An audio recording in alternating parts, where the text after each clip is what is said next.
can't decay. No, feel the fury inside, try to bury my pride, but I'll rob the grave. Death, become my blade once more.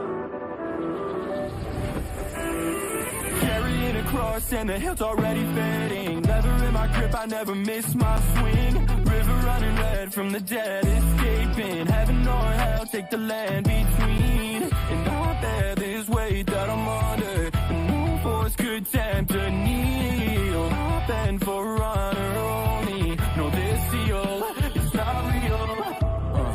This shattered will define a spirit burning and honest. My demons paralyzed, terrified. They branded sacrifice, so tarnished early and often. My fury justified.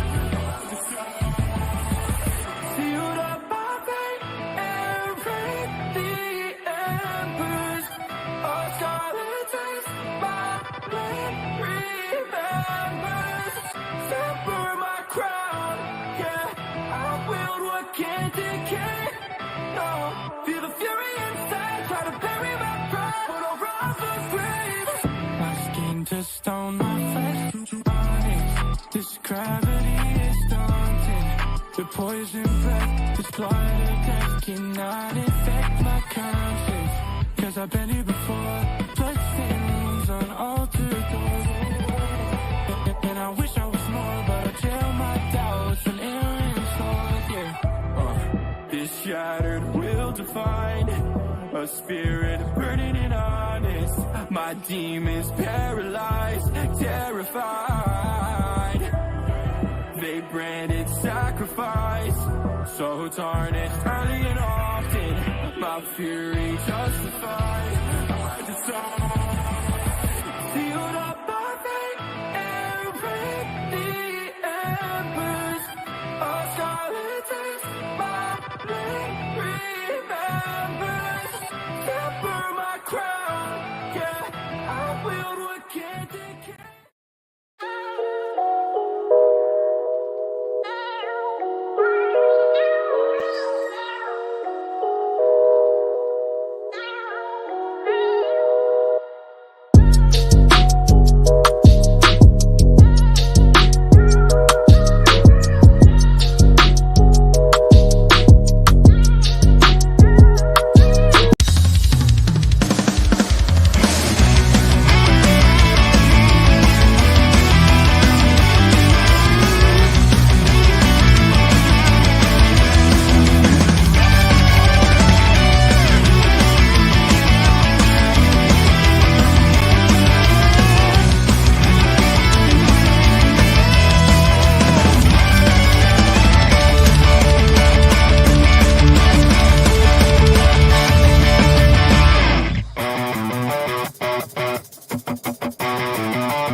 We're all back together! Oh man, y'all have no idea how much I have missed the full trifecta of the three of us being together in the same room. It's about to be a wild night, you guys, so be prepared. But hello to all my BC WrestlePod nerds out there, and welcome to what has felt like an eternity and a lifetime. But we are back with another Takedown Troupe review, your weekly TNA Wrestling review show here on the BC WrestlePod YouTube Twitch podcasting network conglomeration syndicate that we got going on. I am 1/3 of the Takedown Troupe team, Mikey, also known as El Jefe around these parts. And joining me this evening, you know him, you love him, you can also catch him over on CMLL, is Papa Oso himself, Will. And I didn't tell him this part, but rounding out our trifecta and our trio for this evening, coming back from the depths of Hades, also known as Tech Week, is Mr. A to Z himself, Andrew. I missed you so much, even though I saw you last week for Fight Club. Well, I heard there's something happening tomorrow, so I thought it might be good to show up today. Yeah, and then of course, Will, I did not tell you this, but yeah, Andrew is doing the show with us tonight. Oh my goodness. We have a lot to get through this evening. We have what shouldn't take more than maybe 30 minutes because this episode by itself was pretty, easily digestible, just closing out some things, getting ready for, something that is happening tomorrow, which is what, by the way? Oh, yeah, TNA's Bound for Glory. The pay per view is tomorrow. Lord have mercy. It's going to be a long day, but it's going to be a fun one for sure. So once we are done reviewing the actual episode and the go home show, we're going to make our predictions because honestly, this is probably the card of TNA so far this year that has me the most excited. And thankfully, the build for this one, while I have my critiques about it, the build was so much better than last year's build because last year's build to Bound for Glory was trash. And we all suffered through it together. But we are here to review the go home show for TNA Wrestling. So this is from Thursday, October 24th. We are from Nashville, Tennessee. So after getting, the introduction from Tom Hannafan and Matthew Raywald, we just jump straight into our first match, which is a, six-way scramble match, which I love that now we're using these terms because I'm like, someone stole something from GCW. Just kidding. So this had some big implications. So this was a call your shot gauntlet scramble match in which we had AJ Francis, Frankie Kazarian, Sami Callihan, Laredo Kid, Jake Something, and Jason Hodge. And the way that the scramble match worked is that the winner, or the person who did the pinning, would enter in at number 20 in the Call Your Shot Gauntlet tomorrow night. The loser, or the person who got pinned, would have to enter at number 1. And immediately, we didn't wait for everybody to do entrances. We didn't wait for everyone to be introduced because AJ Francis just jumped straight in and starts kicking people in the face. And it was on like Donkey Kong. This was a car crash of a match, gentlemen, but one that I thoroughly enjoyed. There was some really fun stuff from everybody. Jake Something flying like he has no business in the air as he does. I'm like, oh my gosh, it's flying beef. It's fantastic for sure. Jason Hodge doing really great stuff as well. But ultimately, AJ Francis is the winner, and he pins Frankie Kazarian, which, started the night off great, and we'll talk about the ending. But AJ is going to be entering at number 20 tomorrow night in the Call Your Shot Gauntlet, and Frankie Kazarian has to start and survive the whole thing at number 1, which is something tells me something doesn't sit right with my spirit because something's about to go down, and I just don't know what it is. Also, a little bit of side tangent too, because it's been a while since we had one of these. I broke this over the social media a couple weeks ago, but since Rich Homie Swan is out, getting cleaned up and everything, Casey Navarro has been filling in, and we just got announced 2 weeks ago, Casey Navarro has officially signed with TNA Wrestling, which makes me super excited. Gentlemen, this was chaotic. I'm going to go to Andrew first since, you haven't been here, so I'm going to put you in the hot seat because I can. How did we feel about the scramble match? And ultimately, who ended up being our winner and our loser of the match? I thought this was a fun match. I am continuously impressed by Jason Hodge in the singles matches ever since the Ultimate X match. These looked really good in this match. It was fun. Everyone got their big spots in. I loved all the dives and everything that everyone was doing. I think it fits really well with the way that AJ Francis picked up the win for this. I know Will's a huge AJ Francis fan. But I have a feeling that probably means he's not going to win the Call Your Shot Gauntlet because that's a little obvious. But it makes sense why he won that way, and I do like that they're using him well as a big man. I think it'll be interesting to see what they do with Frankie too, being number 1, because he's kind of all up in that mix in the title picture too. So I thought it was fun, and it got me interested in seeing the Call Your Shot Gauntlet a lot more too. Will, same question to you. How did we feel about the scramble match, and how do we feel about our winner and our loser? It was fun. It was a fun match. I wasn't all that happy, I guess. The AJ Francis was the one. I can't stand AJ Francis. God, I can't stand him. Yeah, I mean, I agree. He's like a bull in a china shop. You know, with the big boy power. I just cannot stand him. So anytime he wins something, it just gets under my skin. It just gets under my skin. And now I'm yay that he pinned Frankie Kazarian, because Frankie Kazarian's a jag off. But there were so many better people that could have won that were in this mix up. And they went with AJ Francis. I was like, oh yay. That means I get to watch him at Bound for Glory too. Yay. But he enters at number 20, so it means you're going to see him as least as possible. Well, true, but I still have to see him.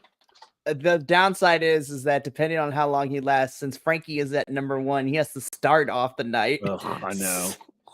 So, but hey, you know what? I don't think this will be the last of the other competitors we see in this match, because since AJ is going to be the last one, that means that these are 20. There's going to be 20 individuals. And remember, the Call Your Shot is not just men, it's men and women. So when we get to predictions, even though it's not worth any points, I put a question on our predictions forms, and we're going to get to that when we get there. But this is what started off the night. I thought it was a lot of fun. I'm very interested because in less than 24 hours, somebody is going to walk out as a number 1 contender and get to call their shot in the future. We'll talk more about that during predictions, because we go back with our lovely correspondent, Gia Miller, who's putting in the work because she is interviewing Jonathan Gresham. You know, when we get to the match, this made me believe in him so hard after this interview. And, you know, Andrew was texting me when he was watching the episode, and I kind of agree with him. But Jonathan says that he has been driven to be the best wrestler in the world, and that his comeback is starting with a win against Alexander, because he talks about in this interview how this year has not been necessarily great for him. I don't know too much of his personal life, but it sounds like he's had lots of ups and downs this year.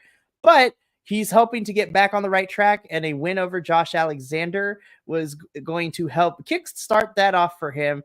And Andrew was texting me, and I kind of agree, because after watching this promo and just when we talk about the match itself, I would love to see Jonathan Gresham with the X Division run, the X Division Championship run, because I think it would be fantastic. But this made me super hype. I'm like, I've loved Jonathan Gresham for as long as I can remember, but I was like, this is something different. Now you have me interested, Mr. Gresham. Now that we put the octopus, you know, the actual spooky octopus character behind us, and now I'm just like, this is gonna be interesting. Let's see how this actual match goes. But then I gotta ask Andrew this question. So a couple weeks ago, the last time we did a TNA review, Santana cut probably my favorite promo the whole entire year in TNA after he jumped the system after the death match that he had with Mr. Johnny Dango Curtis. And he literally had the chain, had cameras follow him, went into the system's locker room, jumped them, came out a bloody mess, and then cut this amazing promo. Because the reason I'm bringing this up is because we get kind of the final chapter that is leading into what we're getting at Bound for Glory. And throughout the night, Mike Santana is narrating the story of himself with Moose ahead of their match at Bound for Glory. And I'm just like, I love Moose. I really do. But Santana has to come out of this with the win, because otherwise I'll be more pressed than Panini. But I honestly think Santana has probably been my favorite thing in TNA in the last couple of months. And I am so happy he is here. But I am super excited, and we'll talk more about Santana later. Because, you guys, we were all cordially invited to this exclusive launch party.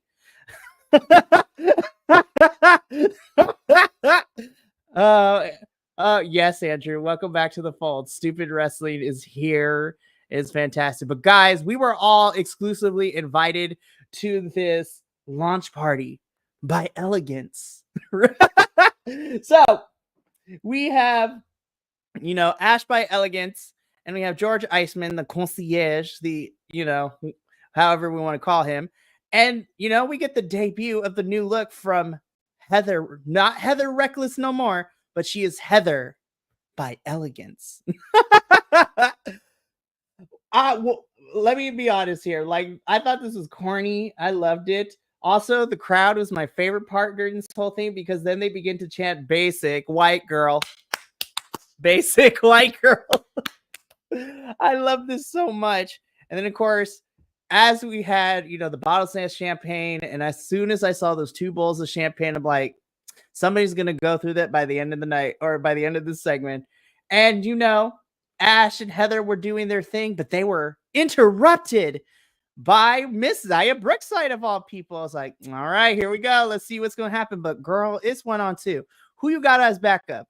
So as Zaya is cutting this promo and talking about how great this is, this gives, because of what happened last week from NXT, we have Brinley Reese come in and kind of sneak attack and help Zaya ambush Heather and Ash, which ultimately leads our Elegance girls bobbing for apple styles dunked into the bowls of champagne, which, TNA, I love you, but I'm mad at you for this because I had all the predictions for them done. And I was like, I'm going to send it to the boys. And then this morning you announced that we get one more match for the countdown show. And this segment sets up, the Ash and Heather by Elegance versus Zaya Brookside and Brinley Reese on the countdown show. So I'm going to go to Will first. As one of the 2 theater people around this piece, how did you feel about this exclusive launch party and everything that transpired in it? It was fun. It was funny. It was, it was exactly what I thought it was going to be. I mean, it wasn't anything, the minute it was all set up, I was like, okay, here we go. And it came, and it was exactly, it played out exactly the way I thought it was going to. And so I was like, oh, okay, so that's why we have that match happening. Okay.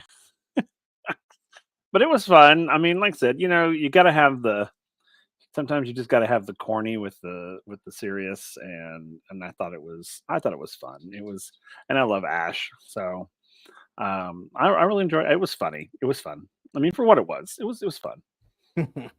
Andrew, you were all ecstatic about this from your facial expression. So how do we feel about this launch party? Yeah, I too saw the announcement before I actually saw this segment, so kind of, knew what I was expecting. But yeah, it was fun. Like, I think we got the same feelings from this table as the table that was set up at the end of the episode, as what was probably going to be the outcome.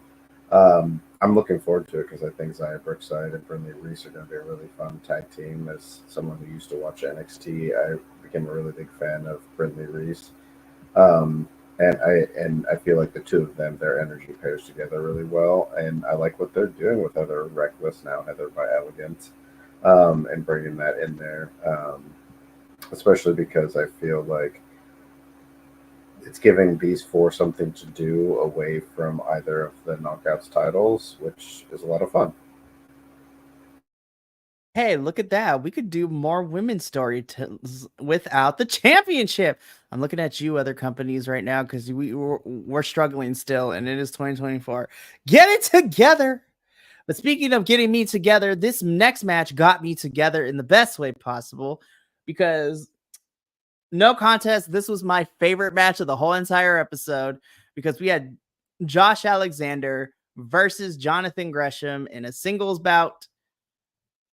I was like, this is a pay-per-view worthy match, and we got it on free weekly television. Like, holy crap. So I'm overusing this phrase a lot this week, but this was as technical and hard-hitting as I thought it was going to be. And this is saying something, as I just watched Josh Alexander go to blows with Konosuke Takeshita this past weekend at MLP's Forged in Excellence pay-per-view. Check out that review that happened last night. It was fantastic. Also, Speedball Mike Bailey is my hero. I'm just putting it out there. But This match was really great. Also, I love the callback because I was trying to figure out what Josh's new group is called with him and then Sinner and Saint, and they are known as the Northern Armory. So, callback to Josh is, foregone days of him and All Ego Ethan Page as the North, at the tag team champs of TNA a long time ago. But this match itself was amazing. Jonathan Gresham taking out Sinner and Saint to pretty much any chance he got. But the numbers game was too much because with the distraction, Josh is able to pick up the victory by hitting a C4 spike on Jonathan Gresham for the win. Before we talk about the shenanigans and everything that happened afterwards, I'm going to go to Andrew first. What did we think about the match? Well, this was the point when I was watching it that I realized I wanted to see Jonathan Gresham go for an X Division title run. I think he'd be a great fit for that. He's got some great history with folks like Mike Bailey. So I like to see him get put up against some of these top contenders, especially because I like the way that they had this match play because, yeah, they played at the size that Josh Alexander had, but at the same time, we got to see two really extremely skilled grapplers go after each other. So it felt like they were really showcasing what Jonathan Gresham can do, especially dealing with the two outside attackers. I loved the match. I thought it was great. I agree. This was probably my match of the night. And I really enjoy the direction that they're taking Josh Alexander in. I think it was such a smart move and such a great way for them to use Sinner and Saint now. Will, same question to you. How do we feel about Josh versus Gresham? This match, well, it was a great match. It was my match of the night too. But this match really made me respect Gresham a whole lot more than I have in the past. Like, we've seen him wrestle here, and I mean, we've seen him wrestle a lot. But for some reason, it was different this time. But at least to me, it felt different.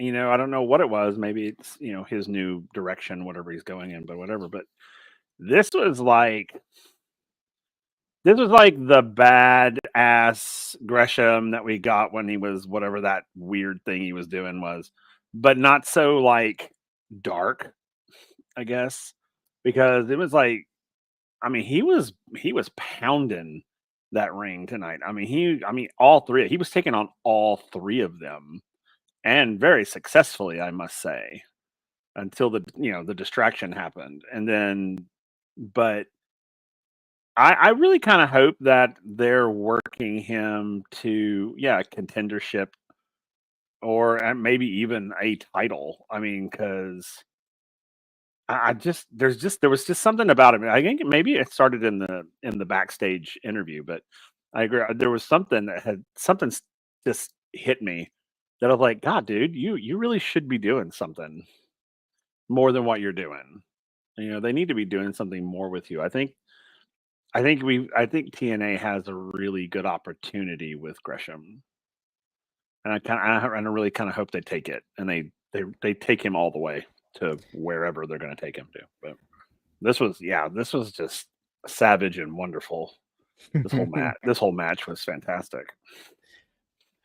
I agree with you right there, and I would love to see Jonathan because, well, who knows? Because I have a sneaking suspicion that Speedball is going to retain at Bound for Glory. But listen, TNA, if you want to give me a Vikingo run too, like, I'm not going to say no. I'm just putting it out there. I'm just happy to see Vikingo back now that he's been almost out for almost a year because of injury. But I'm happy to see, he wants to keep coming back to TNA and have these matches.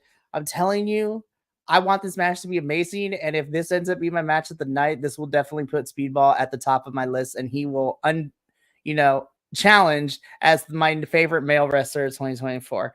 Because after his match against Takeshita at MLP this past weekend, that is at the top of my list. But I digress. Josh and the rest of Northern Armory after the match begin to beat up Jonathan Gresham, as they do, because Josh is a turd and he's a heel now in TNA. But we love him for it. And, Mr. Steve Macklin himself comes down to try the save, but to no avail, because Steve Macklin also gets beat up. But Josh lays him out with a chair. Then I know we have to suspend our disbelief, but when they handcuffed Macklin in the position they put him in, I was like, Macklin, you could totally pull your arms through the ropes, but you know what? We're trying to sell a story here. Like, I'm going to suspend my disbelief. But what I loved about this is that, you know, they were beating up on Steve Macklin when he was tied up. But then Macklin channeled, you know, Heath Ledger's Joker, because then while he was bleating, he just looked up at Josh and started smiling with a very sadistic and evil grin. And then Josh tried to hit him again with the chair shot, but then Macklin was saved by the team of Ace Steel, Sammy Callahan, and Cody Deaner of all people. So I'm still excited about this Josh and Macklin match. I know that it's been a little murky because, you know, I thought we would get Josh and Eric Young.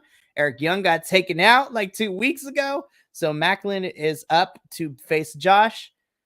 And you know what? Later in the night, because I'm going to put this here, I completely forgot that Josh and Macklin really haven't had that much, you know, interaction, because Josh was champ. Macklin was supposed to fight Josh, and then Josh had to give up his title because he got injured.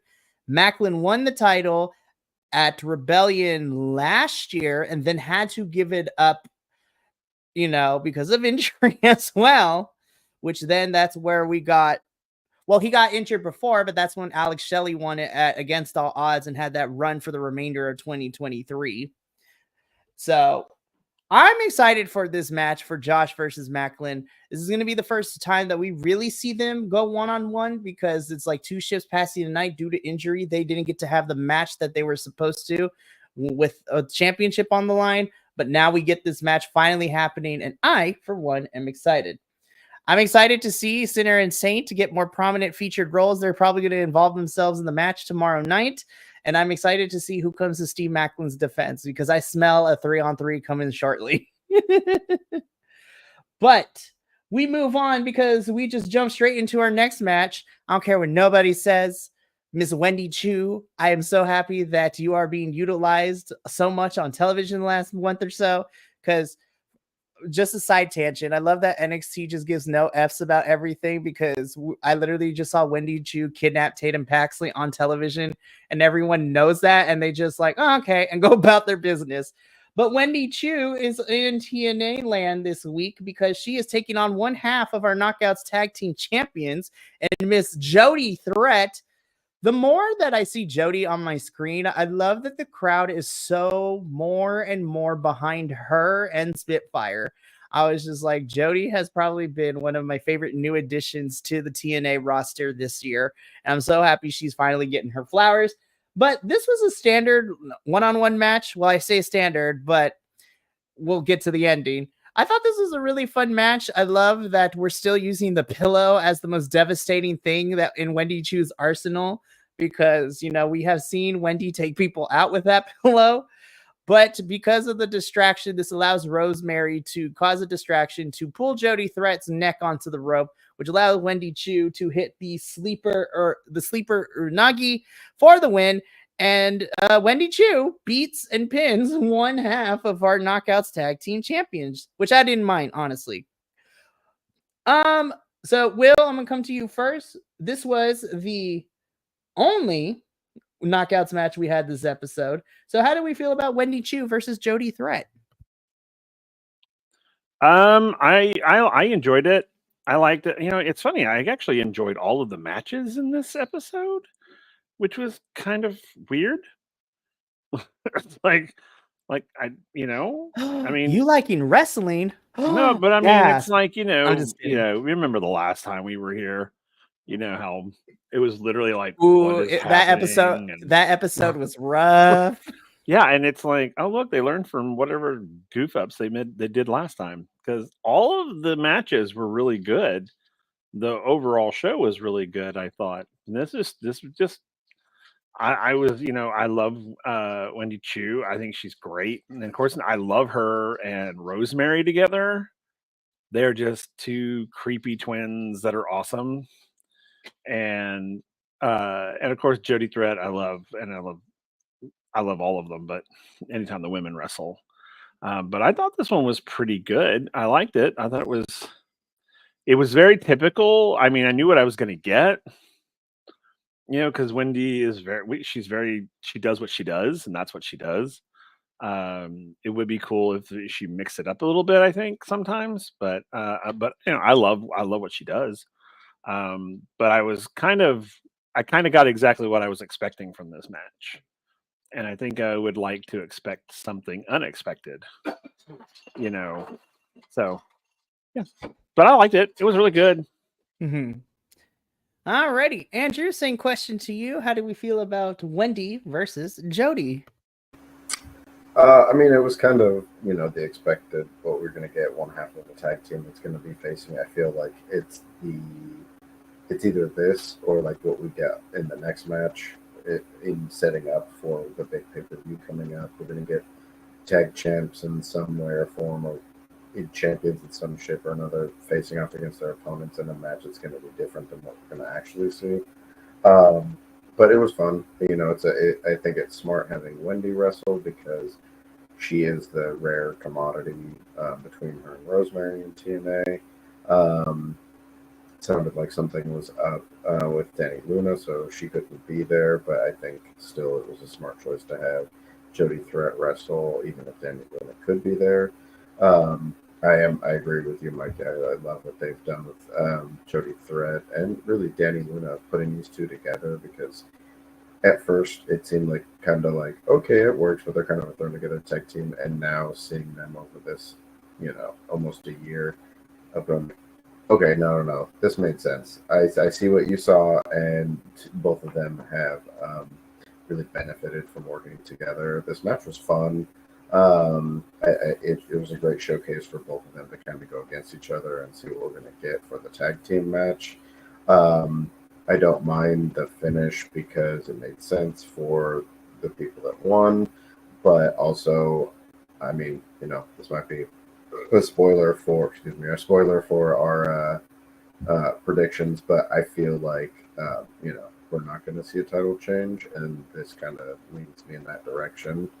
So I don't mind the champion losing, especially in a singles match, because it kind of fuels them to come back and win when it is a tag match. And now Wendy Chu can say she's got that victory over Jody Threat as they head into the title match. Agreed. So Wendy and Rosemary do have the momentum going into tomorrow night. But if we have seen on numerous occasions, when we think Spitfire is out, they rise to the occasion and they bring it every single time. So I think that's going to be a really fun match, which we'll talk about in a little bit, because immediately, do you want to know something? I love Alicia. It's so grating to my ears, but I love her so much. But we have the whole entire system cut a promo of head of one, their match tonight. And then we also have Moose setting up what he's going to be doing at Bound for Glory tomorrow evening by saying he's going to beat the hell out of Santana at Bound for Glory and make him trust the system, which then leads into our main event wrestling match of the evening, in which we pretty much have every single participant in this Full Metal Mayhem triple threat for the tag titles in this match, because we have ABC and the Hardys taking on the entirety of the system, which is Moose, Johnny Dango Curtis, Brian Myers, and Eddie Edwards, with Alicia Edwards at ringside as well. This was as chaotic as I thought it was going to be. Also, Ace Austin and Chris Bay, we got to talk. Like, I feel like you guys don't get talked enough about, like, with great tag teams right now in wrestling. You guys are an amazing tag team. And you know what? Hardys, you were there, and I like you. Like, there's not much to say. The Hardys know that they're on the tail end of their careers, but honestly, I do appreciate that they allowed Ace Austin and Chris Bay to kind of do a lot of the work, heavy lifting for this match, and then of course the Hardys do their spots and everything. I'm not gonna lie, it makes sense for what we're probably getting at the pay-per-view, but hey, the faces win this match. ABC and the Hardys do pick up the victory, with Ace Austin hitting the folds on Mr. Johnny Dango Curtis, which was very smart, because then it protects our champ still going into the pay-per-view tomorrow. As our resident tag team expert, Andrew, how did we feel about this 4-on-4 match? I mean, I thought it was good. I think, they've, as much as I feel like the Hardys are really close to the wrapping it up, I think they've done a good job in TNA of utilizing them for the pop spots, but kind of keeping them protected from being hurt, which is smart. Both for them using them as wrestlers, but also as them being people. um, but I think both the tag teams that are really in the title picture between ABC and Brian Myers and Eddie Edwards, both those tag teams are phenomenal tag teams that don't get talked about a lot because they're not in the two big feuding companies. Um, and yeah, ABC is just, I mean, they're up there easily with a lot of the like best tag teams in any company. And so are the tag team from the system. I think it's going to be an awesome match, and I'm looking forward to seeing what we get out of it. Will, I come to you with the same question. How did you feel about our main event, well, wrestling wise, for the episode? Yeah, I liked it. I hate the system, so anytime they get their asses handed to them, I'm good with it. I literally have. I've gotten so over them, and I think it's because it's the idea of watching something happen over and over and over and over and over again, and it never changes. That's the system for me, anyway. It's like it's the same BS, different day.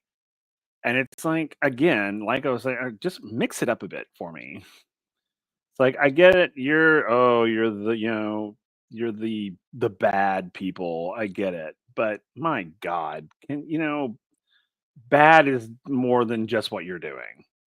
Like, and it drives me insane.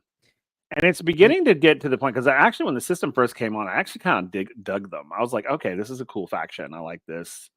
Alicia Edwards and all that. And I was like, I was on board. But now I've gotten back to that point where I'm just like, anytime you're on my screen, I hate you. And not because you're doing your job, but I legitimately hate you and don't want you to be on my screen anymore. We're gonna save that for when we get to this final part of the episode too, because me and Will are gonna pull a comparison because we talked about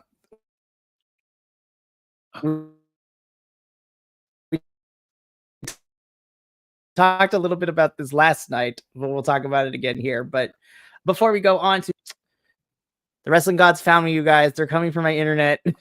No. Anyways. But shout out to new person, Castellar Daniel Garcia. ABC is terrific, and I agree. ABC is a fantastic tag team, and they need to be discussed more when we talk about great tag teams across wrestling promotions. But we have one more other thing to talk about before we get to the final part of this episode, because the system don't take too kindly to losing, so they put the beat down on ABC and the Hardys, and is so one-sided. Mike Santana jumps the barricade and tries to even the odds, but thanks to a distraction by Alicia Edwards with the kendo stick, it allows Moose to come and flying kick Mike Santana across the face. And, everybody gets beat up. The system stand tall by the end of this. I'm just like, I really, really, really, really, really, really wanted Santana to pick Alicia Edwards up and throw her into her husband. Just like, yeet. Somebody needs to do something with her. I mean, my God. And I mean, it's like, and I know they're all like, oh no, guy on woman violence. I'm like, first of all, she hit him with a kendo stick.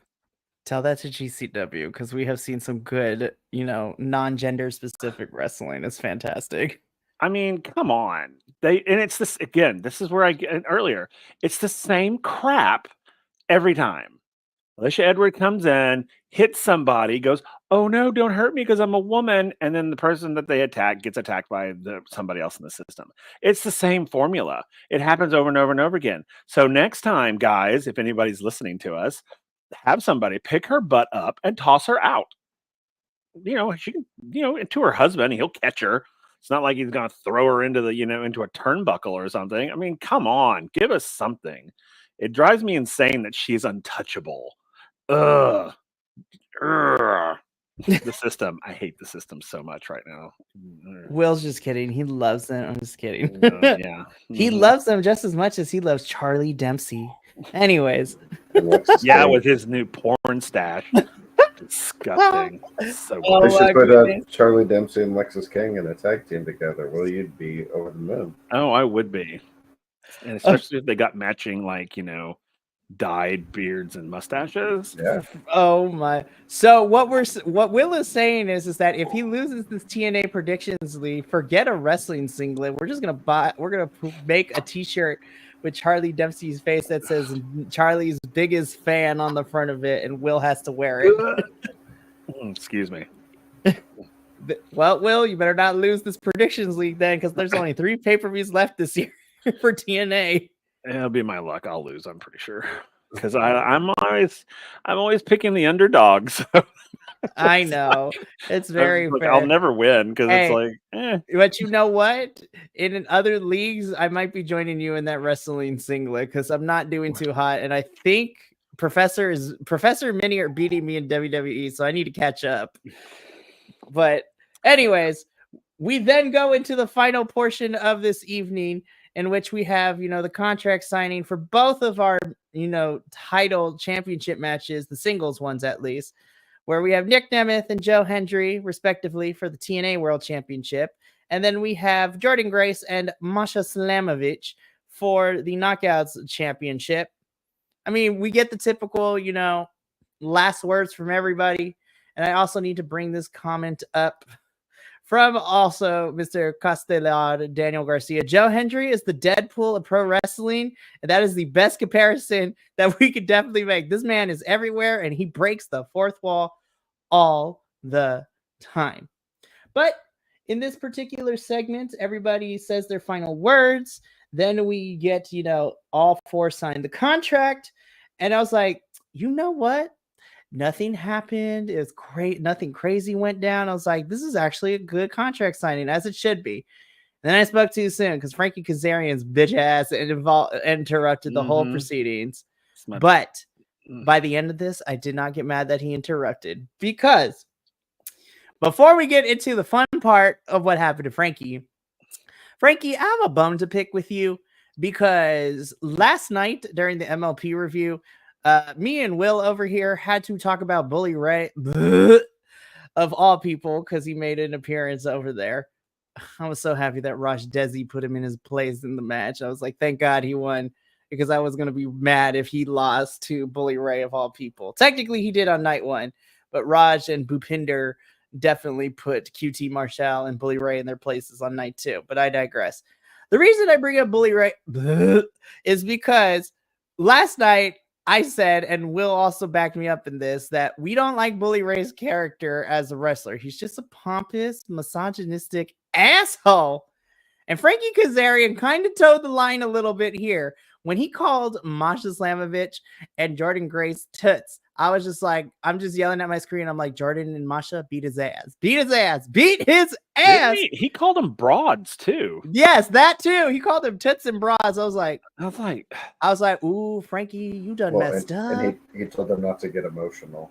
Yes, I was like, I'm sitting here and I'm just like, now, Frankie, I know you're not really like this because you are a really nice person. So you get that benefit of doubt. Bully Ray, not so much, because he's like that all the time. But Frankie in character, after he said all those things, I was just like, Frankie. I was like, beat his ass, you guys. But and like we said last night, these characters are so irrelevant now. It's like, why even go there? Why are you choosing to be the misogynistic dick? I mean, truly. I mean, it's such a, there's so many more subtle ways, or not even subtle ways, that you can be that character without being that character. I'm like, and I also have another bone to pick. Who the hell picked out his outfit for this?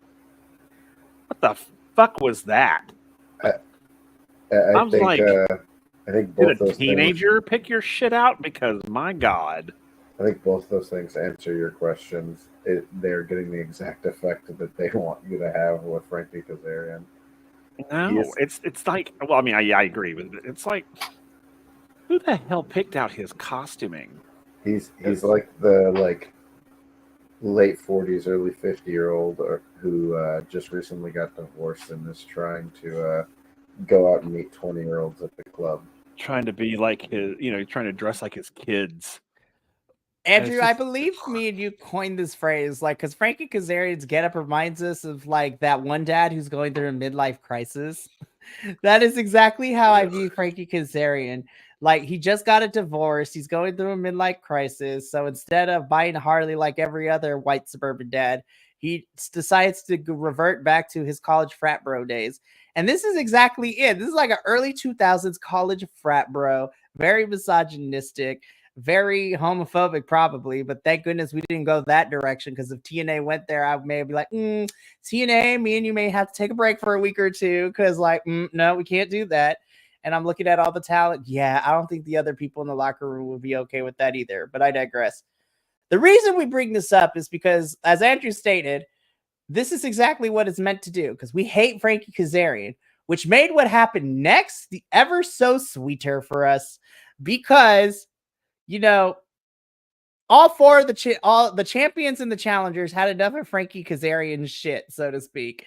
And so they basically knocked his ass out. And so they were ready to do like the final moments and everything. So first, the girls, Masha and Jordan was holding Frankie so Nick Nemeth can punch him. And then he gave the honor to Joe Hendry, who then turned around and gave the honor to Santino. Santino's like, I'm the director of authority. I'm not supposed to do this. I can't do this. And then Frankie did the one thing he shouldn't have, and he spat in Santino's face. So then, without further ado, Santino does what Santino does best, and he pulls out the Cobra sock. He puts it on. He does a little hand motion and then hits the Cobra on Frankie Kazarian, which then proceeds as we end the show with Nick Nemeth, Joe Hendry, Jordan Grace, and Masha Slamovich hitting an impromptu powerbomb of Frankie Kazarian through the table. And that was the final shot of this episode. And I was just like, I can go home happy. Best episode, 10 out of 10. I have been waiting since coming back to TNA and seeing Santino as the director of authority for the Cobra to return. And yes. I'm so happy that I got this on the episode I came back for and leading into Bound for Glory. Santino is just so good. He's my favorite, like, on-screen directorial authoritative figure in any promotion, and that is a hill I will die on. But of course, I got to give the honor to Will over here to give his thoughts about this, because you sent me a very fun message when this happened. You're just like, this is the best. Yeah, you're like, the ending made this episode so much more worth it. I was on pain meds, so I cannot be responsible for if I sent you something. Yes, you can. No, I was kidding. It's like, I was like, but Will, I bought the shuffle. What you mean you don't need it no more? I'm just kidding. No, I was like, the message I sent was, this is my favorite moment in wrestling for the whole year. It really was. And I was just like, and it was just so, and it's because we've not seen this before. Like, we haven't seen this. Like, we're all four of your two champions and your two contenders team up together to take somebody out, which was, of course, was great. But made it even better was Frankie Kazarian. And I was just, I was hooting and hollering when it was happening, and I was already angry because broad and toots and all that, and I was just like, oh god, I'm so pissed. I was like, somebody needs to punch his lights out. Personally, I was hoping that like Masha would have done it because she wanted to when he first said it. I saw her. I was like, oh, please. Listen. Will, before you continue, listen, I wanted to see that more than anything because me and Andrew have witnessed on multiple occasions. Masha is our JCW champion, and that girl hits hard when she fights in GCW and Bloodsport and all that good stuff. So yes, we are 100% behind you. Anyways, continue. Yeah, no, and I was just like, oh God, Masha's gonna like knock his block off, and I was so excited, and then she didn't, and I was like, oh, somebody's got to do something. And what I loved about it was all of their looks when they looked at each other and all went, Yep. they just like piled on him, and I was like, yes, yes. So this is hands down, this is my favorite moment ever of the year. Forever. I don't care what happens from now on till the end of the year. This will always be my favorite moment. Just because just all the stars aligned perfectly, and it was, and I love all four of the folks. I love all four of those wrestlers, and as they all came together, and it was just like this beautiful moment. So kudos to whoever wrote this, because this was fantastic. I mean, when he had his hands on Nick and Joe, and they just each other just like slammed him into the table, and then they just all went at him. I was like, this is the best thing ever. This is like, I can die now. We're gonna put a pin in that, because Will, you better make sure to bring that up when we get to our end of the year podcast, when we talk about the best of the year. And I definitely want you to be there, because you couldn't make it last year. You need to be on this one, because this is where everyone gets involved with that one. So so we'll get to there. I mean, the last thing to do for right now is to give a final empanada rating before we move on into our Bound for Glory predictions. I give this a solid 7.5. I thought this was a really fun, solid show. While there was only 4 matches, I did not necessarily hate everything, and they utilized the promo times like accordingly, and I didn't feel like anything really felt out of place with this show. Of course, the ending of this and watching Frankie get thrown to the table is a 10 out of 10 moment for me. But overall, I thought this was a solid show, 7.5, and it definitely makes me super excited. And yes, the build for this year's Bound for Glory gets a 10 out of 10, because last year was doo-doo. Andrew, I'm going to come to you first. What do you give your empanada ratings for this week's go-home show for the TNA? I mean, I think because, it's me coming back, and they did a really good job of kind of catching me up with everything that's been happening, getting invested in Bound for Glory. I felt like they did a really good job of that. I agree with you. Their build up to this and their go-home show was done really well. That plus the fact that when I went back to look at the coverage of the actual whole event, I couldn't believe that there were only 4 matches. I kept having to check and see if there was something missing. So even though there were only 4 matches, and I didn't come away from it going like, oh, that was some of the best matches that I've ever seen, I never felt let down. It felt like there was a lot of action in it, so it really surprised me. So I think they built the episode really well. So for me, I would give it a 7.5, but it gets a little bump for me, so it's actually going to be an 8. Sort of 8 for me, and they did a great job. I'm looking forward to Bound for Glory. Alrighty, last but certainly not least, Papa Oso, your turn. How many empanadas do you give this go home show? Okay, so here's the thing. Are you gonna be like a Duffalo and not do the homework assignment? No. I gave it a rating, but I was a little worried because being a theater person, and Andrew, you could probably attest to this as well. Like, and that whole idea of like, if, usually your dress rehearsal is really bad, your performance is amazing.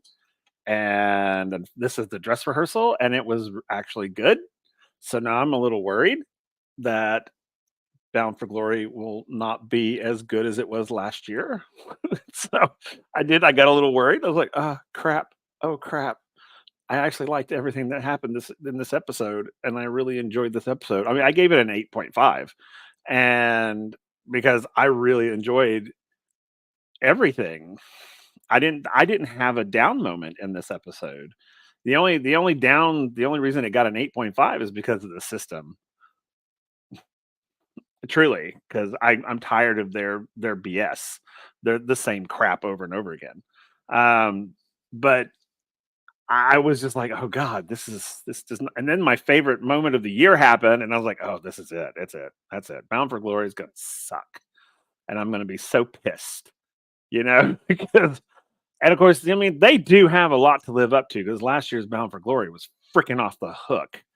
So I'm just like, oh God. And I mean, we've got some amazing matches for Bound for Glory. So, but we all know, we've all been there to those pay-per-views with like, just because the matches are amazing doesn't mean they're going to be amazing. So I'm a little cautiously optimistic going into Bound for Glory. So, but I gave it an 8.5. Sweet. Oh my goodness. Well, that's going to be it for the review portion. But now we have one more thing that we are going to do, and we are going to get into our Bound for Glory predictions. So I am going to change the scenery a little bit to get us ready for that. So we will be back in about 10 seconds. So until then, enjoy this little dance break. Yeah. Here we go.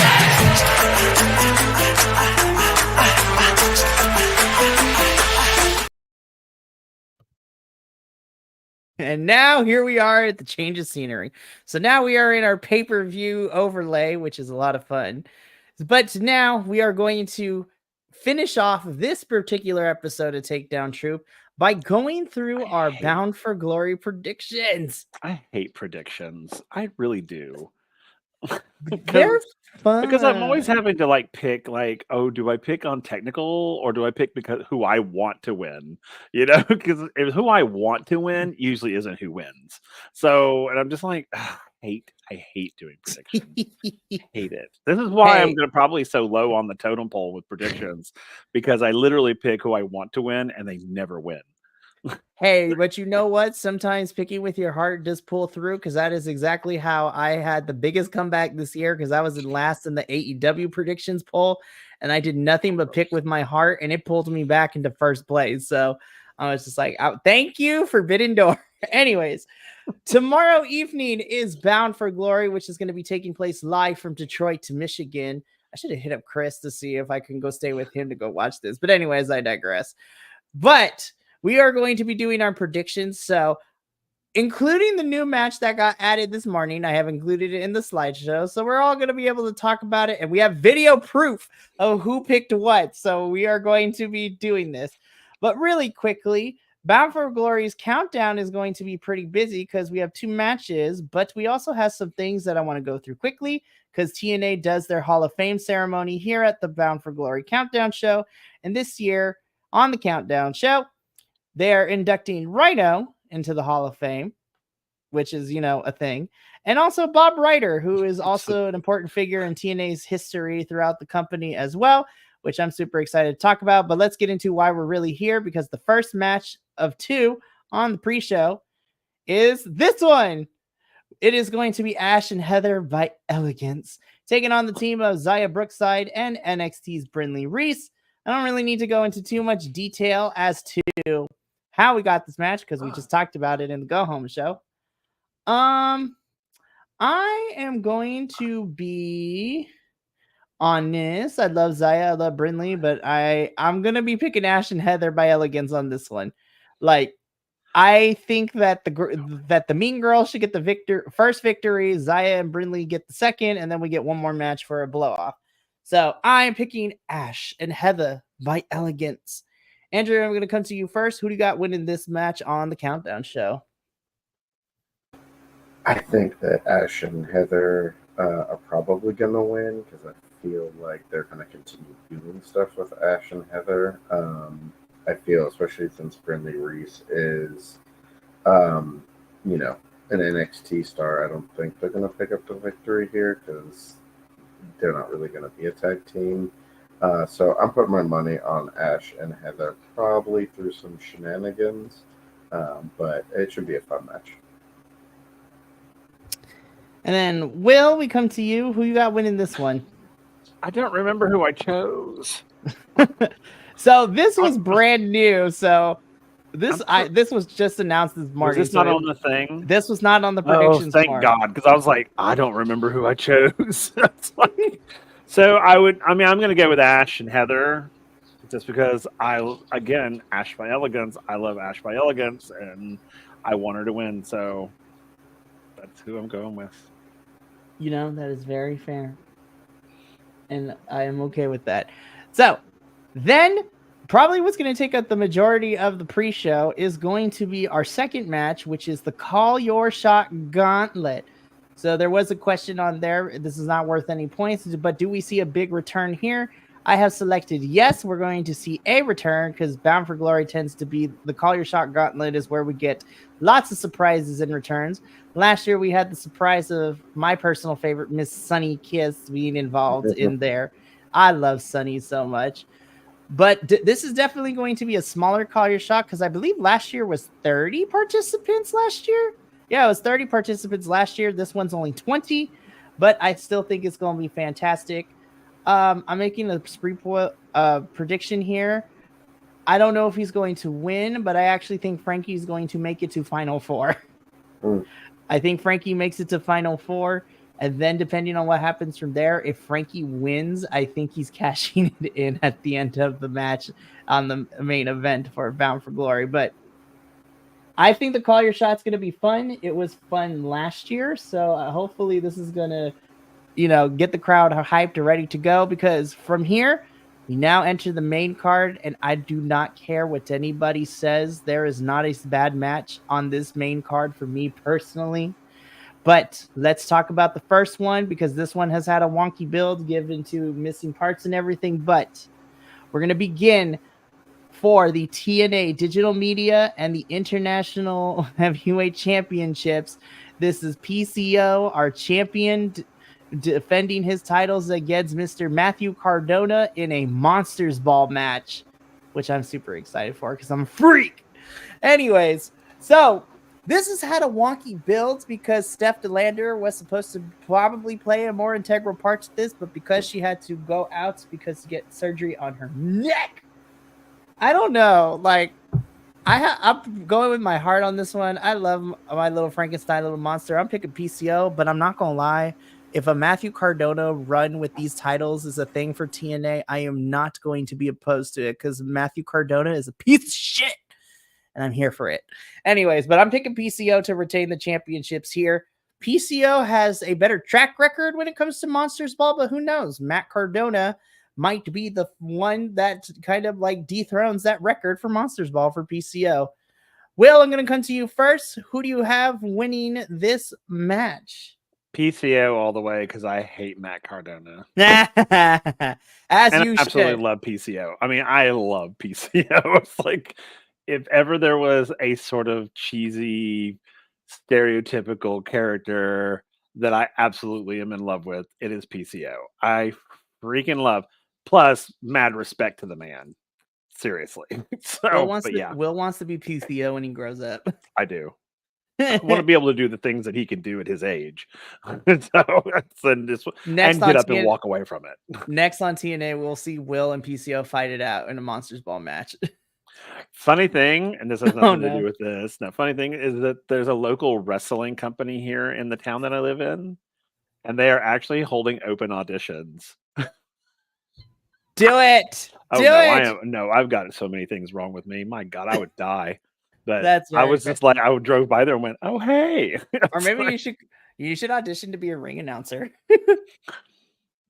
or be like CMLL. You could be one of the ring girls. Ring girls. Ring girls. Hold a card. Alrighty, Andrew. You could be the ring bear. The ring bearer. No, the ring bear. Oh, the bear! Yes.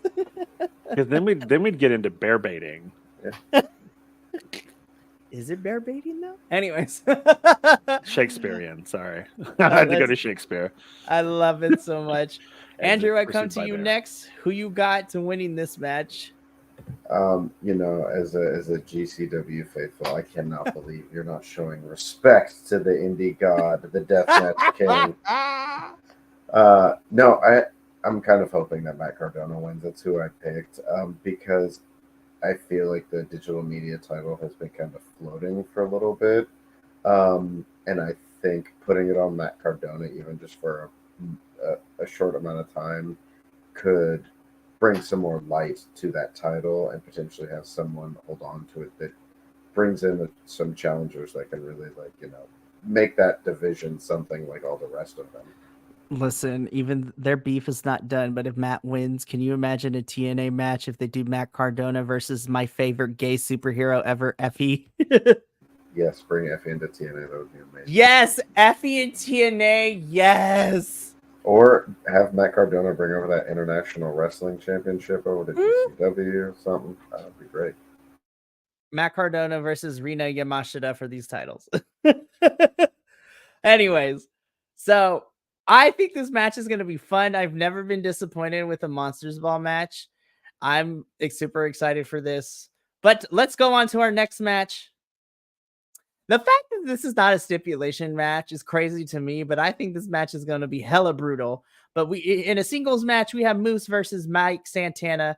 I don't need to discuss this any further. Mike Santana all the way. Like, the hands down, this is the easiest pick for me.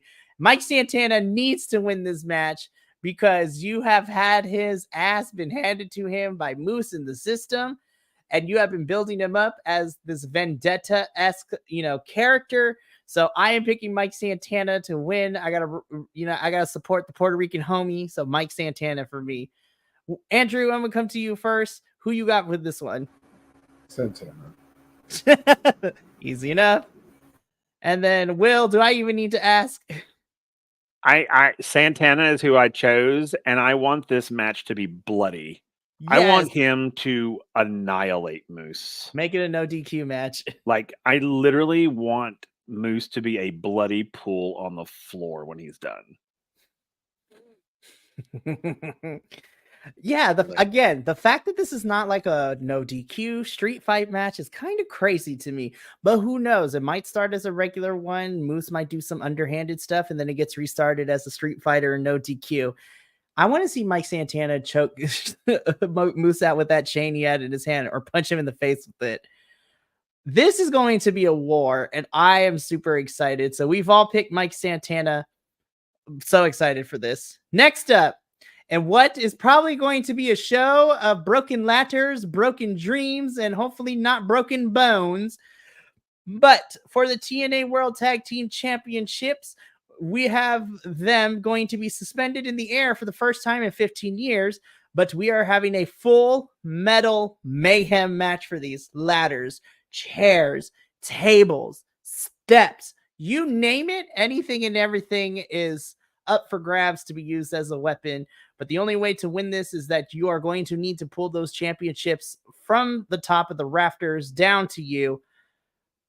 So this is going to be interesting because these three teams have had arguments made as to why they should get the titles or why they should retain.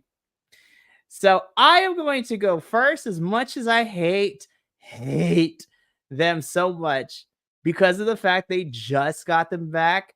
I have the system retaining these championships here. I do not think they're losing them quite yet, but I would not be mad if I got this one wrong. I'm going to go to Will first. Who do you have winning for this for these titles? I chose ABC because I hope the system dies. It crashes and doesn't reboot. Yep.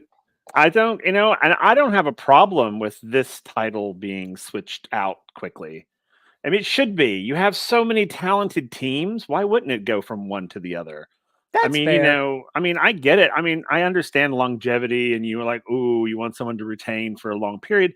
But I mean, honestly and truly, when it comes to like tag teams, I don't necessarily think you need to do that. I mean, yes, I mean, obviously you don't want them to have it for a day and then they lose it. But I mean, it's like, but I don't think you have to have this long. And I think it should be a fight. I think it should be a struggle to retain the title because you, like I said, you have a whole lot of really good tag teams. And I think because we favor sometimes, because that's just the way the system, dare I say, works, is that, oh, we like these guys, so let's let them keep the title for like 100 years. And then it's just like, yeah, but you have so many other really good tag teams. Why don't you reward them with something? I mean, let them hold the title for like a month or two, and then they lose it to somebody else. And then, that's what I'm saying. Not when I say short period, I don't mean like literally like a couple of weeks. I'm like, a couple of months, and then they lose it. But then they can get it back. I mean, it's one of those. It should be a title that kind of rotates pretty quickly especially as you get these tag teams that are coming in that are like, even the new ones that they've kind of forced together, and then suddenly they're like, oh my God, they're amazing together. But I just, I hope ABC takes it. I really do. And I kind of like the idea of maybe like ABC in the system swapping that title back and forth a couple of times. Like they go in and they defeat the system. They're like, yeah, and then they hold it for a little bit. And then the system comes in, takes it back. I'd be okay with that. So, but I went with ABC. Andrew, I come to you next. Who do you have winning here? Well, this is a triple threat, so I thought I'd keep it interesting. I feel like the Hardys are going to win. I don't want them to. I almost said that too. I feel like if they're going to win a tag team title, this would be it. Yeah. This will be the time that they do it, because they can hold on to it for a little while at the end of the year. They can win the title. It's also in a ladders match. It's a way for them to be able to pick up the victory and be believable over these two younger, more active tag teams. And I feel like it's going to be, I feel like we're winding down to the end of the Hardys in TNA. And I feel like they're going to get this one last little thing, which there's a part of me that I'm like, okay, if you're going to give it to them now, let them hold it for a little while, and then they can pass it off to another team to put over. But I don't know if I want to see it, but I feel like that's the way they're going to go. But then, and that's an interesting point. Because, I actually thought about this too. I was like, oh, you know what? I bet you the Hardys are going to win this because they're kind of winding down, and it's kind of like, give them a big hoo-ha to go out on. And I was like, I hope that's not the case, because then we get like another Tommy Dreamer thing going on. And I'm just like, then it just becomes sad. It's like, I'd rather them go out on a big loss than a big win, because, they come out, they do their thing, they almost take it, but they just miss it. I mean, that's I think, go out on that. I think it would be, because that's why I didn't pick the Hardys, because originally I was going to. I really was. And then I was just like, God, I hope no, I can't go that route. Because then all I kept thinking was Tommy Dreamer. This is going to be a fun predictions race, because this is the one where we all picked differently. And so each of us, somebody is going to earn a point and be in the lead after this match in some capacity. So this is going to be interesting. I really think this match has the tendency to also be a lot of fun too. When you have, the veterans of the system, you have the high and young act of ABC, but then you have the originators of the ladder matches themselves and the Hardys. Like, I'm really excited. I think, despite, all of us picking something different, I'm excited at the prospect of us yelling at our television screens tomorrow night, being like oohing and ahhing. It's going to be great. But speaking of oohing and ahhing, you guys, I'm not even going to talk over this long. Masha is my girl. I have her winning this. I think it is now time for the era of Masha Slamovich as TNA Knockouts champion. I love Jordan. She will always be my favorite, but it's Masha's time now. And especially since we've been using that Masha got to fight for the title with Jordan as champion twice before and coming up short, I think third time's the charm for Masha. And now that we have her speaking full English, might I add, even though that has nothing to do with it, I have to go with Masha. I want her to win so bad. I'm going with my heart on this one. So I'm picking Masha Slamovich to be our new Knockouts World Champion. Andrew, I come to you first. I mean, I'm pretty sure I know who you got, but why don't you tell the folks who you pick?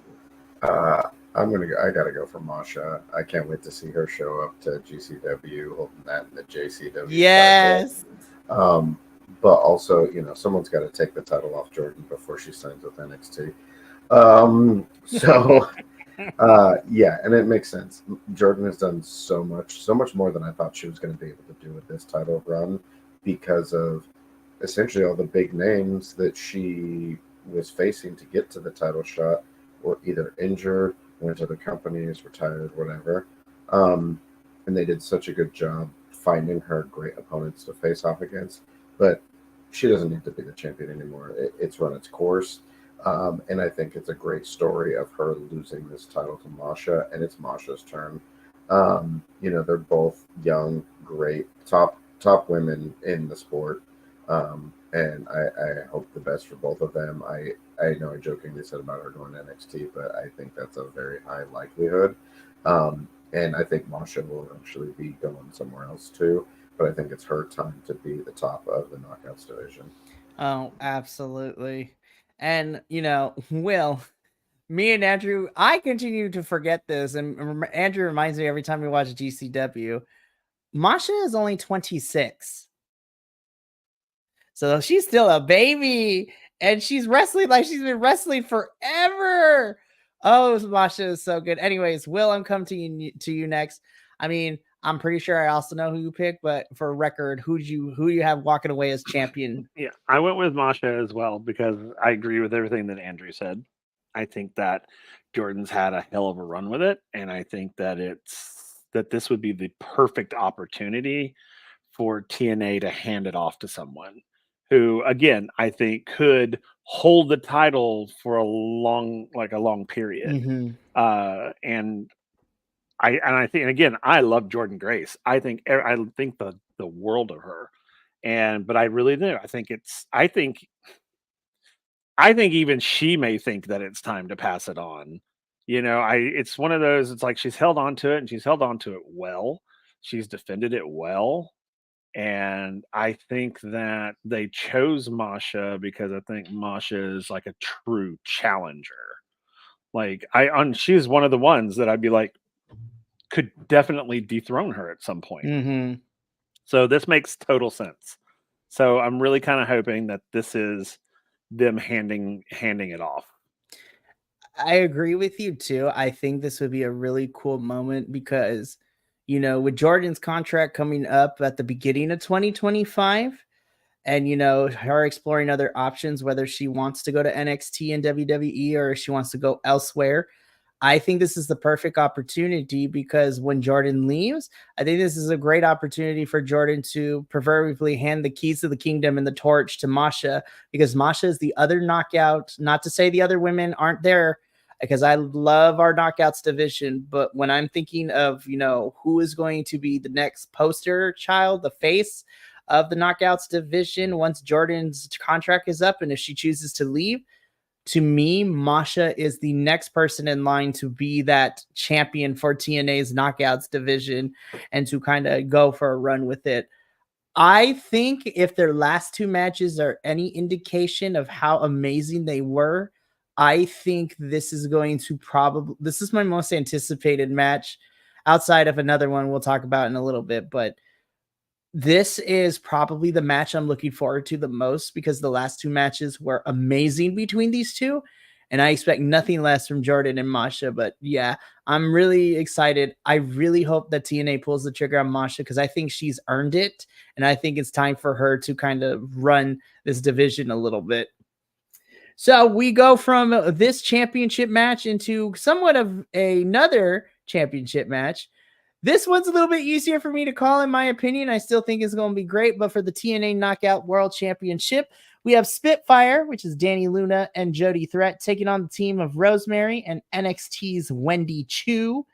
I think this is going to be a fun match, but I have picked Spitfire to retain because as much as I love Rosemary, I do not think that TNA and NXT would allow an NXT star to hold a TNA championship. But hey, you know what? Stranger things have happened. But I also think that Spitfire, their time's not up as tag team champs, especially having to go through that match where they won the titles, where if they lost, they would break up as a tag team. So I think we still have some mileage left on Spitfire. I'm going to go to Will. Who you got winning this one? I chose Spitfire as well. And my whole reasoning was because I think Wendy Chu and Rosemary are too new as a team. And I don't think that, I mean, they're great, but I don't think that they are ready to hold a title yet, if that, dare I say. But How dare you? I'm so just I kidding. know. I mean, more so than the mixed, companies, but I just think they're too new. It's like even if they were on the same team, from the same company, they're just too new. And I don't think that they have built themselves enough for people to go, ooh, well, one thing is they don't even have a team name. It's literally like Wendy Chu and Rosemary. And and so it's like, and I know that's silly to think, but I mean, honestly, they're just I think they're just too new. So I would not think that at one of the big four pay-per-views that you're going to turn your championship over to a brand new, tag team. So I went with Spitfire. And Andrew, who you got? I'll take all of your comments one step farther. I think that Spitfire wins, because their last title reign, they won it in some weird, like, fight outside the ring, get a quick roll up, win the titles. Then in the very next defense, they lost the titles. I think they're going to actually get a good title run here. Also, I feel like in the loss, Rosemary and Wendy Chu are going to turn on each other, and the next thing that we'll get will be Wendy Chu versus Rosemary. Ooh, I would love that. Oof, that's gonna be great. But we have all unanimously picked Spitfire to retain here, so we go on. Match of the night. Oh my god, you already know. Speedball Mike Bailey is on and I'm dropping my curse word here. He's on a fucking tear in 2024. He has had banger after banger.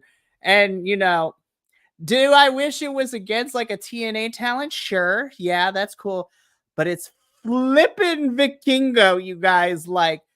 And the fact that this is one of the first matches he's going to have. He just fought Nick Nemeth at Hog not too long ago as he's getting back into the ring from being out for a year due to injury. This match is going to feed the children. It's going to feed families. It's going to feed communities, the country, the world. Oh my God, this match is going to be amazing. I mean, listen, I think I speak for all of us. I'm pretty sure we all pick Speedball to retain here. But listen, TNA, I will not be upset if you give me a Vikingo X Division Championship run, because Vikingo versus pretty much anybody in the X Division and beyond is something. Vikingo versus Leon Slater. Vikingo versus Zachary Wentz or Trey Miguel. Vikingo versus freaking anybody. Yo, Jake something versus Vikingo would actually kind of slap. I'm not going to lie either. Vikingo is so good at what he does. He's very versatile. I have Speedball Mike Bailey, but you guys, this is my most anticipated match. I was so excited. It was like a kid on Christmas morning. And I'm just like, one, I love Mike Bailey. He gets to defend his championship, which is great. Why is it that Speedball Mike Bailey always ends up having the best banging matches at Bound for Glory? Because last year it was him and Ospreay who had the best match of the whole entire night. And now it's Mike Bailey versus Vikingo. Sorry, I've been fangirling too much. Boys, I'm going to go to Will. Actually, I'm going to go to Andrew first because I'm going to keep flip-flopping here. Andrew, I mean, I'm pretty sure we all picked Bailey, but tell me, how hyped are you for this match? I mean, I thought Ali versus Bailey was going to be the TNA match, of the year. I thought that was going to be Bailey's high point this year. He's got one every year, which is saying something because his matches are phenomenal. I think this match is going to surpass that easily. This is going to be insane. I mean, Mike Bailey is just showing up all over the place. I was looking it up, and he and Masha actually have a match less than a week after this. So not good. Against each other, but they both have matches on Halloween. So both of them are just tearing it up. Mike Bailey, I say this every single time, is the most under-recognized professional wrestler, because everybody that watches professional wrestling should know who Mike Bailey is. it's just phenomenal matches every single time. And Vikingo's Vikingo. He's been out for a year, and it's felt so much longer, but also it was one of those things of like, I forgot about how good he is, and now that he's coming back, I'm just like, I cannot wait to see him wrestle. And the two of these wrestling against each other, like, I don't even care about the X Division Championship at this point. The two of them wrestling is the reward for all of us. That is a true win for all wrestling fans, especially those of us who love TNA. Will, I'm going to come to you next. So we had a little bit of Vikingo at the beginning of the year at Hard to Kill when it was him, Chris Sabin, and Kushida in that triple threat for the X Division Championship. But now we get Vikingo in a one-on-one match with our favorite Tom Cruise Canadian lookalike wrestler in Speedball Mike Bailey. How, on a level of 1 to 10, like, where are you at with how hyped you are for this match? Or, if you're, holding expectations, like, what do you think about this matchup? I think it's gonna be all right, I guess. I'm just kidding. I think it's gonna be amazing. You need to leave. I think this, I've said this like a million times, but I think it's gonna rank up there with the match he had with Ospreay. I think it is. I think it's gonna be. It's going to be a yell at the screen and, oh my God. And it's going to be one of those. I think it's going to be a nail biter, and I think it's going to be great. I think it's going to be probably my most anticipated match of the whole thing. With Jordan Grace and Masha being my second, this is probably my first. Because you're right. I mean, Mike's been on a gangbusters, man. He has been fighting all kinds of folks. He has not had a bad match in my eyes this year. When it was him versus Ali at Slammiversary, him versus Zachary Wentz at Victory Road is probably the best, well, up to this point, the best X Division match we have seen in TNA's history. And a lot of people were comparing that match to the Christopher Daniels, AJ Styles, Samoa Joe X Division match, which is very high praise, because those three teared it up as well.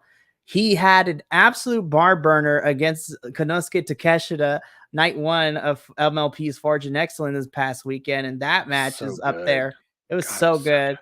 I need everyone to go watch that. Like, it was fantastic. Mm-hmm. And the fact that he gets to me, the reason I love Mike Bailey so much is that he embodies what I like to call making moves in silence, because he is such a humble person, and he just carries himself with such humility that he knows he's freaking good, but he doesn't get an ego about it, and he just knows what to do. And Mike Bailey, for some reason, has this innate ability as a wrestler to make his opponents shine as well too. Yeah. Because Mike Bailey not only is a fantastic wrestler, he's a fantastic seller too. Like, he is just so good, so humble. I'm so excited for this match. We all pick Mike Bailey to retain, but honestly, I would not be surprised if this ends up being my number one match of the year by the time we get to the end of 2024. And who knows, Mike Bailey might surprise us again and have another barn burner somewhere before the year is over. But this is great. We go on from this one to another match I'm actually kind of excited for, because we finally get to see these two go one-on-one. Even though it's not for a championship, we were supposed to get this match before they got injured, but this is a grudge match of types. Josh Alexander versus Steve Macklin. I love Mr. Deonna Purrazzo himself. I love Steve Macklin with all my heart. I really, really do. But there is no way that Josh loses at least this first encounter between them. You can't be having Josh take out Eric Young and being a Dick Dastardly type of heel villain for him to lose to Steve Macklin in their first encounter. So I have Josh Alexander winning this one. But I also think this will not be the end of it. I think we get more matches between the two of them the rest of this year, and maybe a little bit into Hard to Kill 2025. But who knows? But I have Josh winning here. I'm going to go to Will first. Will, who you got winning between Josh and Steve? I know I was. Well, sorry. I picked Josh to win because I agree. I don't think that even though I have to say, I do love how both of these men have juxtaposed their characters. It's so interesting to see Macklin as the good guy because I've hated him for so long, and now I'm like totally on his damn side, which frustrates the hell out of me. But I was just like, God, it's so neat. It's such a neat juxtaposition of the two, and I just was like, wow. And as much as I would love at this point for Steve Macklin to win at Bound for Glory, I just don't think it's time yet. I think that he's got to lose in a big way and then come back and like win in a big way. So yeah, I think this is just a let's set the stage for what's going to be probably a pretty massive storyline, I think, between these two. And also this is another thing. It's like poor Macklin needs to stop getting his ass handed to him. I'm like, good Lord. How many times have you been stomped out, dude? It's like, and they keep tying your hands behind your back. I'm like, okay, get something new, guys. Come on now. But Absolutely. no, Josh, for sure. All right, Andrew, same question. Who's walking out of this one the winner? Josh Alexander. He's too new in this heel run with his faction. He's the leader. I think he's going to win for sure. I was trying to think of what other Canadians there are that might join this Northern Armory. And honestly, the first one that came to my mind was Eric Young. And Yes. something with Eric Young coming back and faking out to save Steve Macklin, but turning on him and joining Josh Alexander would be pretty dope. But I think Macklin creates his own faction. I think one way or another, Josh Alexander is going to come out of this victorious. Mm-hmm. Alrighty. So we've covered pretty much all the matches. There's only one left. And I kid you not, this is the one that has caused me the most stress. Oh my gosh. So I was already stressed enough when we got that it was going to be Nick versus Joe Hendry in the main event of Bound for Glory for the TNA World Championship. It was like picking between my two favorite, wrestling children, because I love Nick Nemeth, and I think he's been on an absolute tear since joining TNA.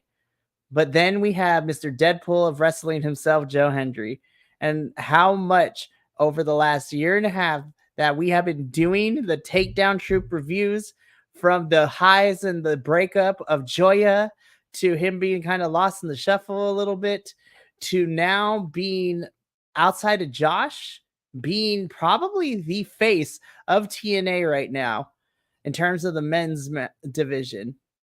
So going into this, I was already stressing. And then when it was announced that Frankie Kazarian was going to be the special guest referee, this threw me into an existential crisis, because somebody is getting screwed by Frankie Kazarian. And there are so many factors that play into this, that Frankie wins the call your shot, is the special guest referee, match ends, and then he calls the shot to take the title, which, I would not want that to happen, because I will yell and scream at my television or my computer screen. Somebody is getting screwed. I'm not going to play I'm not working under the assumption that Frankie wins the call your shot. I'm just going to call it. Somebody is getting screwed. And this hurts me to say this. As much as I want to pick Joe Hendry to win, Frankie Kazarian screwing somebody, but also there is somebody lurking in the shadows on Nick Nemeth's corner too, who I think is going to make an appearance in some capacity. But I have Nick Nemeth retaining the championship here. As much as I want to see Joe win that title and hold it up to end the show, I think Nick Nemeth retains, because Frankie shenanigans costs him his referee job, because of Mr. JBL will be popping in there and probably helping Nick out in some capacity. And it hurts me to say it, but I got Nick retaining here. So this is either going to help me or hurts me. But either way, I will be in tears by the end of this match. Oh, this one hurts. I mean, based on your guys' faces, I'm assuming you both picked Joe Hendry for this one. I was gonna say, where was that third option that you brought up, Mikey? Because when I saw this, my first thought was somehow Frankie Kazarian's gonna win this. Okay, so you know what? I made the predictions for him. I'm gonna throw that third option in here. That Frankie ends up being the winner in some capacity. I can't pick it. I cannot pick it. I Just kidding. think that's what might happen. I just the fact that he's involved and the fact that he's not on either of their sides and he's in the Call Your Shot gauntlet and they made such a big deal about him being number one. I feel like that's what might happen because in wrestling storytelling that makes total sense. But I cannot not pick Joe Hendry. Right. Like this, right? I don't care what's happening. It could have been Ryan Nemeth could have been the special guest referee. And Nick Nemeth has no disqualification rules, and Joe Hendry has to follow the regular rules. No matter what, I cannot. I believe in Joe Hendry. I want him to win too much that I can't not pick him. I know this one hurts my heart. I'm being the dissenting opinion. I'm picking Nick for this one. This really had me like crying in the bathroom with the shower on because I'm like, I don't know what to do. But I have to go with Nick on this one. I'll take the loss of a point for this at the risk of being incredibly happy if he right. Honestly, I picked Nick, but if Joe wins and he's still holding that championship by the time the show goes off, I do not care that I lost the point. I will be happy to lose Bound for Glory predictions, but I'm just like, this one hurt. Will, I already know who you got with this one, but as Joe Hendry's #1 fan, tell me, do we think it is Joe Hendry's time to lead TNA with that championship? Absolutely. Why not? I mean, Nick's been great. I love Nick. I think Nick's fantastic. And I think Nick came in at a time when they needed a new champion. But I think now we need somebody new. I think that his role has been fulfilled because he was fresh faced. People knew who he was. He's a great wrestler. He took his lickings when he first came in. He achieved what he wanted, which was to gain the title. He retained the title. He defended it well. And I think TNA, first of all, I don't think TNA can pass up the opportunity to have Joe Hendry as the face of TNA. I mean, he is so hot right now that and I'm talking, well, he's hot in general, but I mean, hot like as a wrestler and as a personality and dare I say celebrity, that they can't. I mean, you just can't. You've got to use. I mean, he's got such a following. I mean, I'm talking like hardcore wrestler fans. Are like believing in Joe Hendry, and I mean that's you can't create that out of nothing. You got to bottle that up and sell it. And I think that this would be a great way to do that. However, with freaking Kazarian in there, Mikey, you and I had talked about this, and I kind of liked your theory on this that Kazarian's going to come in and screw it up for Nick, and Joe Hendry will win the title, and then Frank's going to challenge him to the title. I think that's what, because I think Kazarian thinks he can beat Joe Hendry, but he can't beat Nick Nemeth. Now, I would be behind that, and of course, Joe Hendry kicking his ass because he deserves to get his ass kicked. That would be fantastic. I would love that. But I know there's going to be shenanigans happening, and I agree. I think that, and I hate that, Andrew, I think you might be right that he's going to win that damn gauntlet and he's going to use it at Bound for Glory. I really do. But I hope to God he doesn't win. I don't think he will. That's the thing.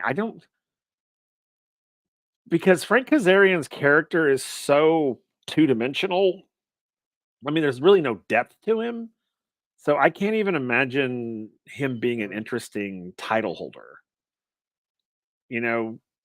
Like honestly, when I think about it, I think, really? I mean, as a title holder, would I hate that? Yes, I would. But would it be interesting? No, I don't think it would be. It's just like, eh. I mean, other than he'd just be a pompous prick with a title on his waist. And how many of those have we seen in wrestling history? It's like, whoa, yay, woo, another one, you know? So I just, yeah. I kind of liked Mikey. I kind of liked your theory about it, how he screws it up for Nick. Joe gets the win, and then he challenges him right then, right there. You know, and then it's Joe and Kazarian, and then Joe kicks his ass. He did the whole side. I know. Like I said, I mean, I picked Nick only because I think we will get an appearance from the lone cowboy himself, JBL, Mr. Bradshaw Layfield, somewhere running around. Man, this is the one time I want to be wrong so bad. I want to be wrong so bad because I remember when we did the watch along for Slammiversary, how much we wanted Joe to win so badly, and then Josh fucked it up for him. Oh my god. I kid you not. This is either going to unite or we're about to see the internet wrestling community burn it all to the ground. Like, the fact that even people who don't watch TNA know who Joe Hendry is and are behind them, we are either going to get a cacophony of choruses of praise and adulation, or we're going to watch the whole internet burn it to the ground. I think it might turn out just like what happened when Jericho won.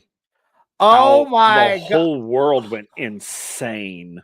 Like melted down. I think if Joe Hendry does not walk away from this, the whole internet riots. I really do. I really think. And me personally, even though, I mean, putting my personal love for Joe Hendry aside, I think it would be the stupidest move TNA could possibly do.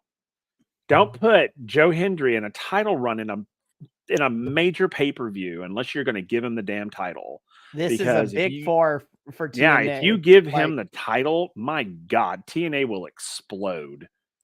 Have him, I would love to see Joe win it here. He goes through, Turning Point and Final Resolution as champion, and then we have a big match for him where he defeats a big name person at Hard to Kill next year. But yeah, well, Frankie, the problem is that Frankie being a part of this equation is really throwing everything out of the loop for me. I agree. And I am so worried, but you know what? Everybody has picked their stuff. I honestly think this is going to be a really fun match, but this is the match where I am going to need my emotional support stuffy. So I am probably going to be holding my stuffed penguin while I'm watching this match. I might have my mom come and hold my hand for a little bit. Like, oh my goodness. But regardless of what happens, I honestly think TNA has done a great job of building this card. And shout out to them, even though they lost a week of tapings due to the hurricane, they still managed to make the build to this pay-per-view mean a lot. And honestly, if everything goes according to plan and everyone brings their A game, I'm calling it now, and to see if I'll eat crow when we do the review. But I have the feeling that TNA Bound for Glory might dethrone Hard to Kill as my favorite pay-per-view of the year. Like, the card for Bound for Glory is utilizing every single talent that, for the most part, that we have in that locker room for TNA, both on the pre-show and on the main card. So you will get to hear our thoughts on the review this upcoming Sunday, but tomorrow evening, because this is a big 4 pay-per-view for TNA, these two gentlemen had decided that for some odd reason, they wanted to subject their Saturday to spend time watching the damn thing with me. So the takedown, and I mean, there's always a choice. I will be here, but so will Andrew and Will in some capacity, depending on their schedules. They will be popping in, but I will be watching the whole thing from beginning to end, starting with the countdown show. The countdown show starts at 3:45 p.m. Pacific Standard Time, which is 5:45 p.m. Central. So I will be watching it from the very beginning. Andrew and Will be popping in when their schedules allow them to, but the Takedown Troupe will be holding a live watch along. So if you are interested in watching Bound for Glory, you can sign up via TNA Plus to watch it, or you can get a subscription to Triller TV and buy the pay-per-view that way. There are so many options that you can watch this pay-per-view, but come hang out and join with us, because the last watch along that we had was a lot of fun. And there was a lot of you when we did the CMLL 91st anniversary watch along. That was 3K, 3,000 of you showed up, and I don't know how we managed to not crash the system. Like, so many people were in there. And honestly, I just want you all to be there so we can either cry tears of happiness or cry tears of sorrow if Joe Hendry wins or loses this match. We're about to go viral, you guys, but that is going to be it for us here at the Takedown Troupe. We will be back tomorrow evening with the Bound for Glory watch along here on BC WrestlePod on Twitch and YouTube. So make sure that you find a way to watch the pay-per-view and join us in the conversations. But for myself, Will, and the returned Andrew for a weekend only, for right now, remember, take care of yourself, love one another, stay iconic, and more importantly than anything, you always deserve to finish your story. We will see you tomorrow evening for the TNA Bound for Glory live watch along. But until then, sayonara, adios, and as always, I and we believe in Joe Hendry. We will see you tomorrow.